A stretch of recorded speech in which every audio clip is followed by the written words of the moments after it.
أعوذ بالله من الشيطان الرجيم. بسم الله الرحمن الرحيم. إلى حضرة النبي المصطفى محمد رسول الله صلى الله عليه وسلم وعلى آله وأصحابه وأزواجه وذرياته ولكافة الأنبياء والمرسلين والعلماء والشهداء والصالحين شيء لله ولهم الفاتحة. أعوذ بالله من الشيطان الرجيم. بسم الله الرحمن الرحيم. الحمد لله رب العالمين الرحمن الرحيم مالك يوم الدين إياك نعبد وإياك نستعين اهدنا الصراط المستقيم صراط الذين أنعمت عليهم غير المغضوب عليهم ولا الضالين آمين. Bapak-bapak dan ibu-ibu jamaah salat maghrib Masjid Agung Karimun rahimakumullah, beserta saudara-saudara pendengar Radio Azam FM dimanapun Anda berada. Kembali kita dalam pengajian Fardhu Ain pada bidang fiqih. Tajuk kita malam ini melanjutkan bab syirkah atau asyarikah atau perserikatan. Di dalam Islam, di dalam fiqih diatur hukum-hukum yang menyangkut muamalah asyirkah, hukum bersyarikat, bersekutu dalam sebuah usaha atau dalam suatu permodalan.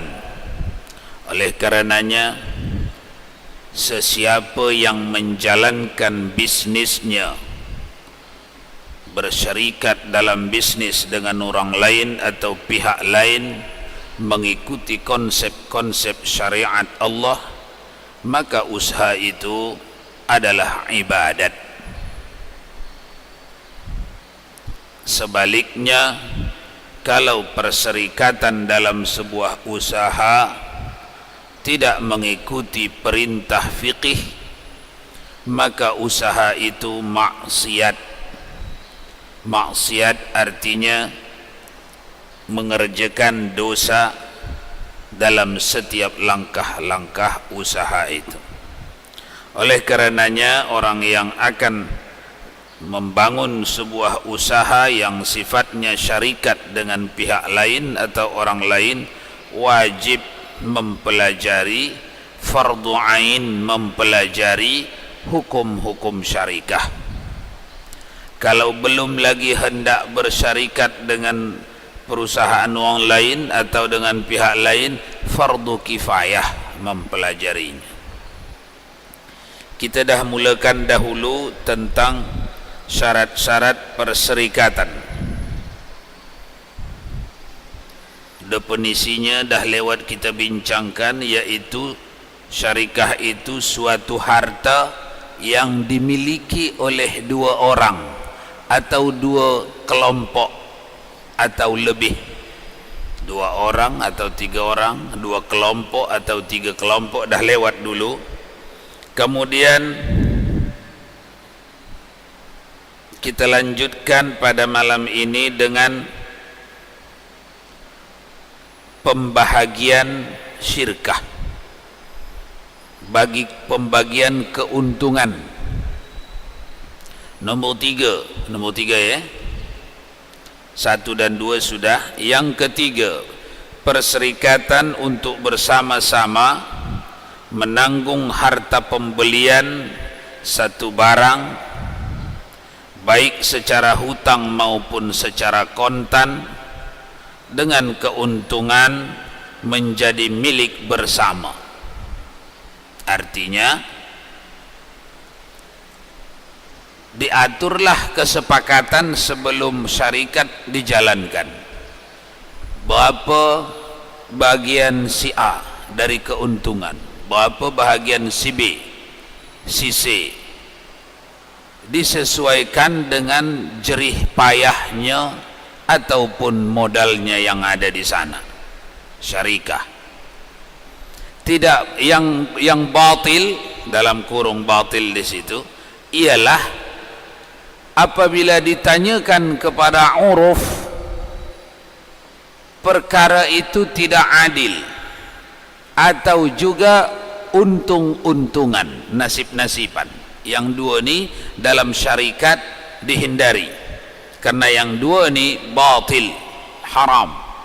Contoh, si A modalnya di situ lebih banyak, tetapi keuntungannya lebih sedikit,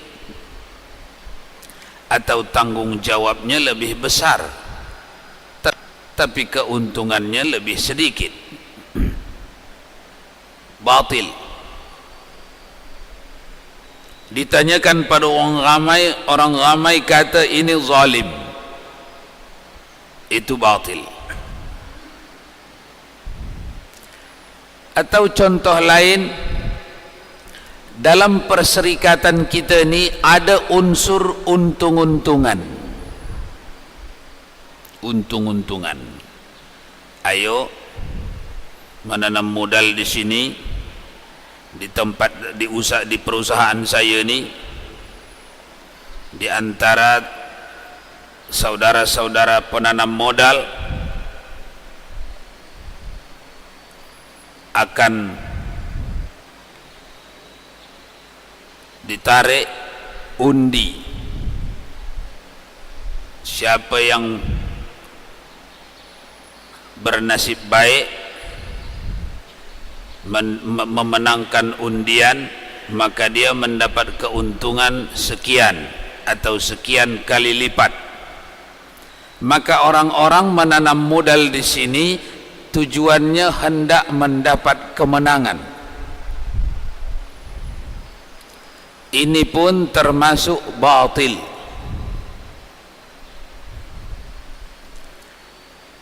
Atau juga yang sejenis dengan ini yang ada di lapangan, sila beli barang ini, di dalamnya ini sudah ada kita bikin tulisan, kupon. Tulisannya macam-macam lah. Anda dapat satu Honda, Anda dapat satu permen, Anda belum beruntung, coba lagi.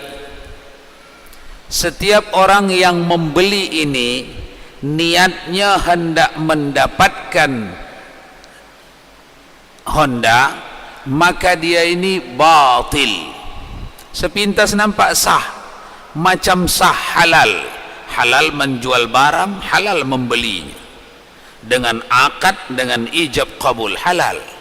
Tapi ada di sana niat, kalau bukan karena mengharap tulisan di dalam, tidak beli ini.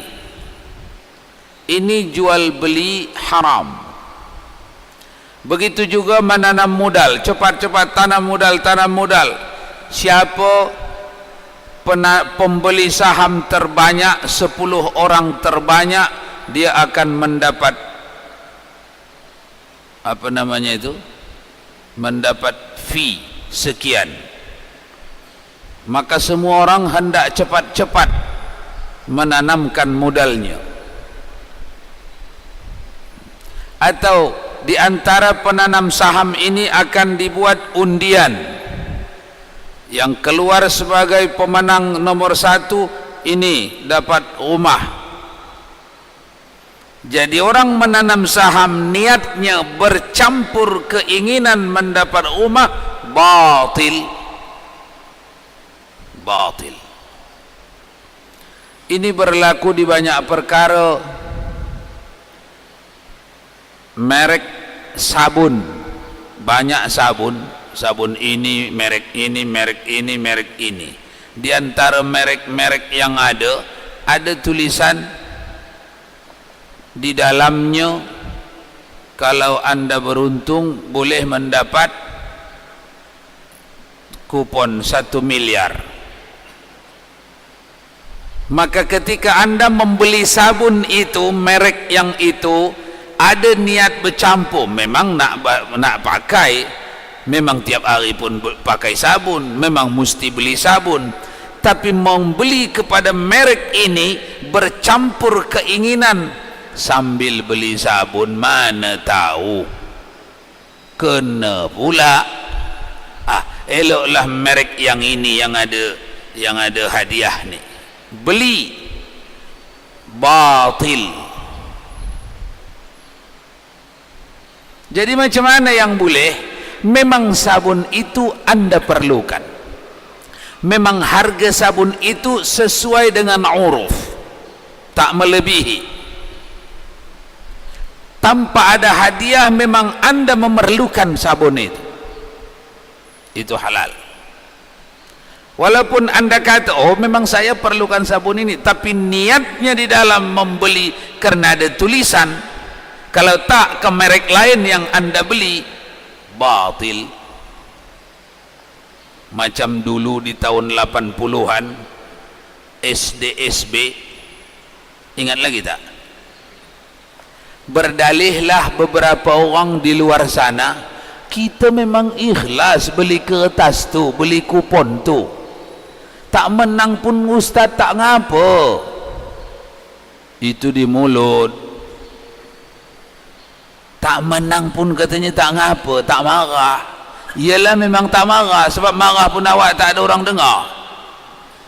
Tapi yang sebenarnya, kalau jangan ada iming-imingan di balik itu. Berapa satu kertas tu dulu? Kalau menang 3 juta. Kalau jangan ada iming-iming balik 3 juta tu, kertas sekecil itu mau beli. Berapa sebiji kupon dulu? 500. Mau beli 500 sebiji kertas macam itu, yang hanya bisanya membungkus gula-gula. Bungkus besar sikit tak bisa. Kalau tidak ada di belakangnya angka 3 juta, tak beli. Bagaimanapun berdalihnya, batil. Karena yang menjadi ukuran bukan niat awak seorang, yang menjadi ukuran uruf orang ramai. Tanyakan pada orang ramai, tanpa ada iming-iming di balik kertas selembar macam ini, orang ramai maukah membeli? Tak mau. Batil.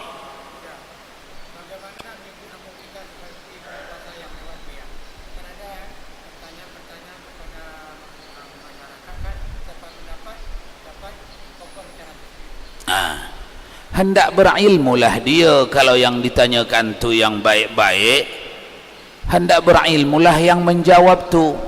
Saya niat menjawab pertanyaan ni bukan hendak mengejar hadiah, tapi mengemukakan ilmu. Sama dengan musabaqah MTQ itu. Apa niatnya membacakan ayat Al-Quran dengan suaranya yang indah? Niatnya hendak memenangkan pertandingan, judi. Niatnya hendak mengalahkan orang lain, judi. Jadi niatnya apa yang dibolehkan? Niatnya hendak meninggikan syiar Allah. Karena kalau keluar Al-Quran dari kerongkongan orang yang cantik suaranya, menjadi indahlah Al-Quran. Kalau keluar Al-Quran dari kerongkongan orang yang tak cantik suara, apa jadi? Nakut-nakuti. Tak indah Al-Quran. Sementara syiar itu mengindahkan. Ada ayat Quran, kalau dibaca bisik-bisik pun boleh, tapi dibaca dengan lantunan suara indah, menjadi tersyiar, termegah. Masjid ni tak dicat pun tak apa, tapi kalau dicat dia dengan warna yang serasi, menjadi megah. Namanya syiar. Memegahkan itu disuruh. faman yu'azzim sya'airallah fa innaha min taqwal qulub. Jadi datang soal-soalan, siapa yang dapat jawab soalan ni, dia akan kami bagi hadiah. Silakan. tapi mesti ada ilmu lah yang nak menjawab ni. Sengaja aku menjawab ini bukan nak kejar hadiah, tapi memang disiarkan, diperintah, sunnat muakkadah hukumnya di waktu yang banyak. Di satu-satu waktu wajib mensyiarkan. Hukum asalnya sunnat, mendirikan syiar, meninggikannya, tapi di beberapa poin penting yang terbatas wajib. Seperti misalnya mencantikkan masjid lebih daripada rumah, bangunan-bangunan di sekitar. Itu syiar mencantikkan. Tapi kalau masih lebih cantik lagi rumah di sekitarnya, wajib membenanya lebih cantik lagi. Syiar. Jadi menjawab pun kalau ada ilmu tak apa, tapi kalau tak ada ilmu akan tenggelam orang ni.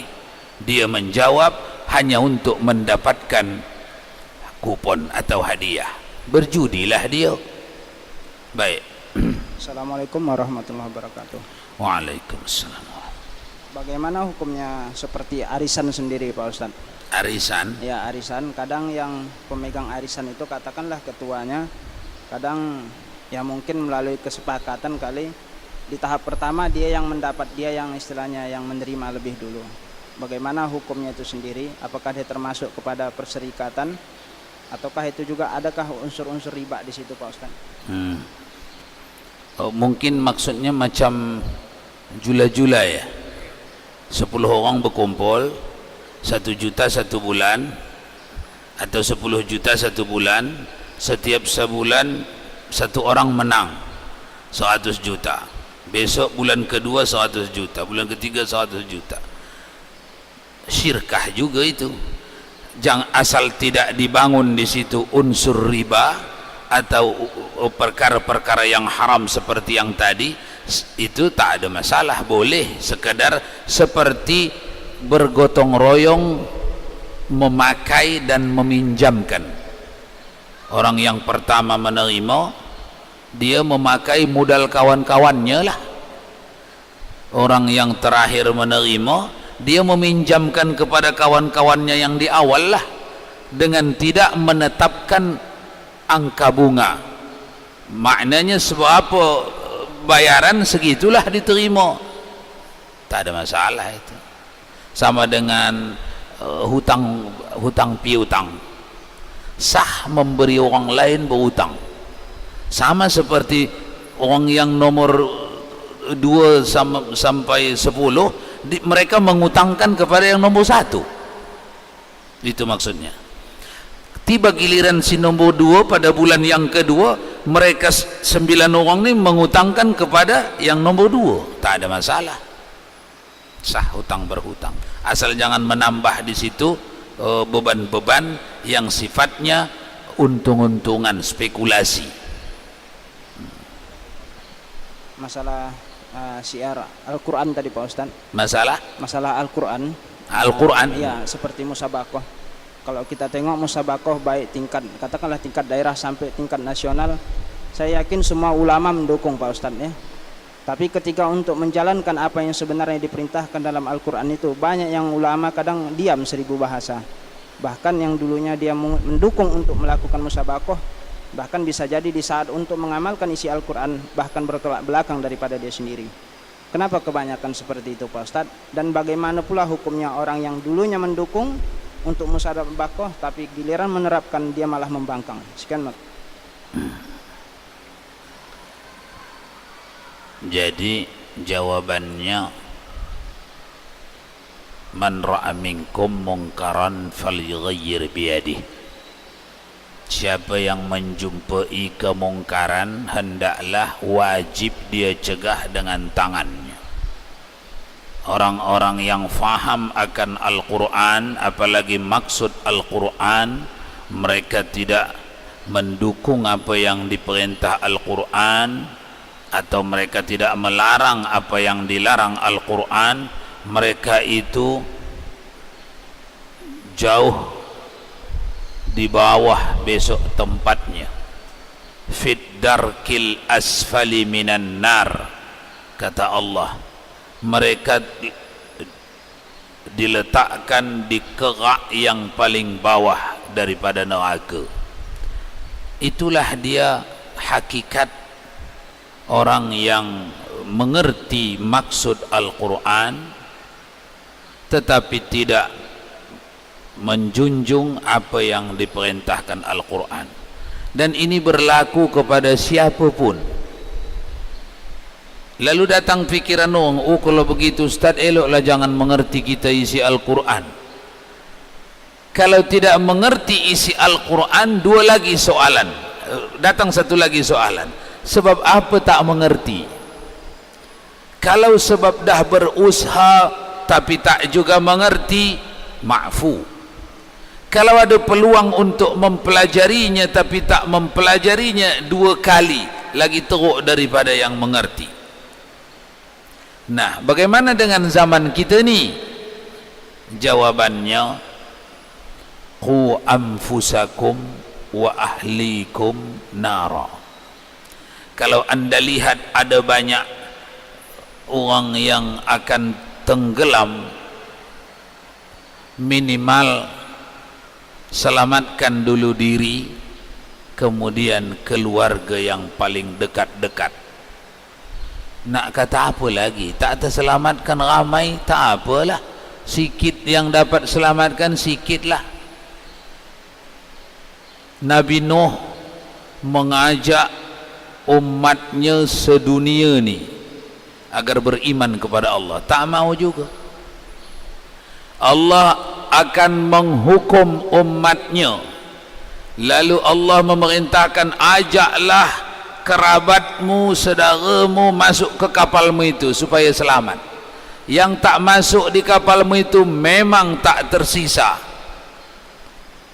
Habis-habisan Nabi Nuh mengajak anaknya, tak dapat. Tak stres Nabi Nuh, karena mengajak hanyalah ikhtiar Nabi Nuh. Menentukan sebegitu banyak orang yang mesti terkorban, termasuk buah hati yang paling disayangi adalah Allah. Jadi dijalankannya sajalah perintah, diajak. Yang diharapkan hendaknya mesti ikut pun tak ikut. Kita pun, kita ambil pelajaran lah dari situ. Segini banyak manusia di zaman kita ni yang faham maksud Al-Quran.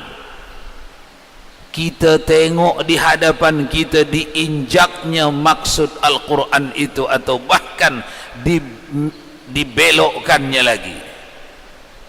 Tak pening pala, terus je. Sebab apa kita sanggup mendakwahinya, mengajaknya, itu je. Tidak dituntut kita menyelamatkan yang jauh-jauh sana. Ilmu dia lagi hebat. Kita tak ada ilmu, kita dakwahi pun tak dengar pun dia. Awak belajar di mana? S berapa awak? Tanya S dia. Kita tak ada S. Sudahlah, tak ngapa itu. La yukallifullahu nafsan illa wus'aha, laha ma kasabat wa 'alaiha maktasab. Jadi tak stres kita, tak pening kepala kita.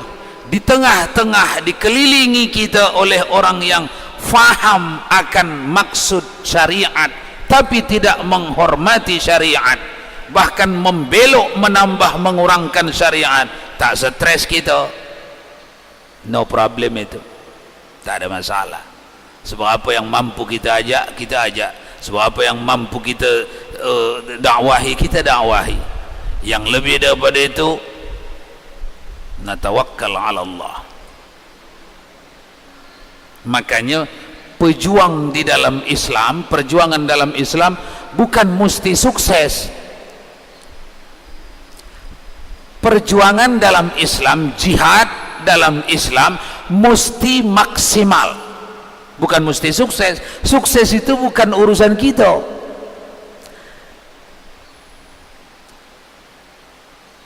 Memperjuangkan agama ni harus ditengok peta Nabi. Nabi dah bikin peta perjuangan Islam mulai zaman dia ada sampai kiamat. harus tengok ini biar tak pening palu. Step by step dah ada dah digambar Nabi. Kita ni umur manusia ni sepenggal kecil saja, ibarat peta Nabi panjangnya 10 kilometer. Itulah kerja ulama-ulama muhaddithin, ahli-ahli hadis, mereka tuangkan di dalam kitab mereka. Nabi sudah buat peta. Di saat aku ada di dunia ni, kata Rasulullah, begini. Nanti selepasku akan terjadi ini. Selepas itu akan begini. Terus sampai kiamat. Sekarang dari peta Nabi itu, kalau ibarat kita buat peta Nabi 10 kilometer, yang baru dijalani ini baru 10 meter. 10 meter. Padahal 10 meter itu sudah menghabiskan 14 generasi. Nabi wafat 1400 tahun yang lalu. Kita ada di sini. Baru berjalan 10 meter. Dari 10 kilometer. Artinya usia kita sedikit saja di sini. Sikit je. Lepas tu masih anak kita lagi, cucu kita, cicit kita, terus ke bawah, masih panjang. Jadi tidak perlu sukses, tidak perlu berhasil, yang penting betul jalan itu dan maksimal sudah mengerjakannya dah. Barakallahu lakum wa baraka alaikuma.